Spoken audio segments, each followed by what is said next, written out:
Au fait, une petite question. Quand la France fait grève, que devenons-nous?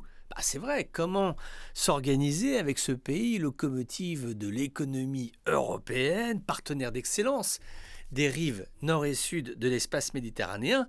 Mais concrètement, quand ce pays s'arrête, que faisons-nous? Quel est l'impact sur nos économies maghrébines? À court terme, je crois qu'il faut dire les choses, c'est relativement epsilon. Des avions annulés, c'est vrai, des retards, mais qui sont anticipés mutuellement par des acteurs économiques qui ont l'habitude de se pratiquer depuis de nombreuses années. Nous en parlions en début de semaine.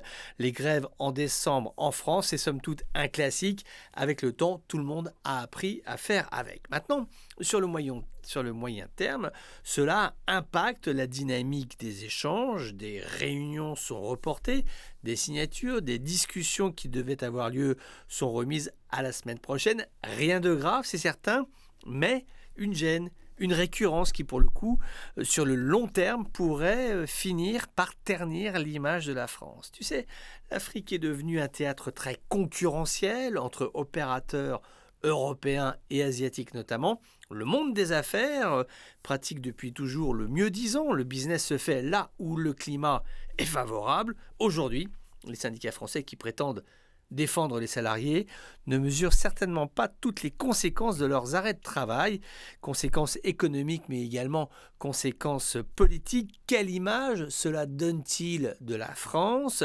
Et pour être plus précis, quelle image cela donne-t-il de la France partenaire de pays africains, sachant que c'est donc un théâtre déjà fort concurrentiel.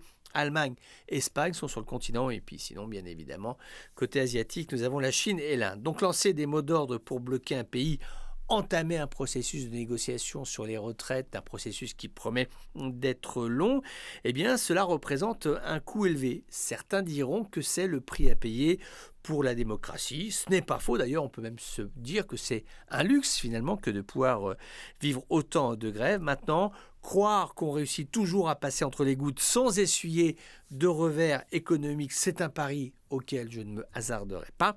Les grèves ont un coût direct et indirect, et pour ce qui est du coût indirect, on peut considérer que le prestige du pays à l'étranger, en Afrique notamment, eh bien ce coût indirect, il existe et il est menacé par ces arrêts de travail.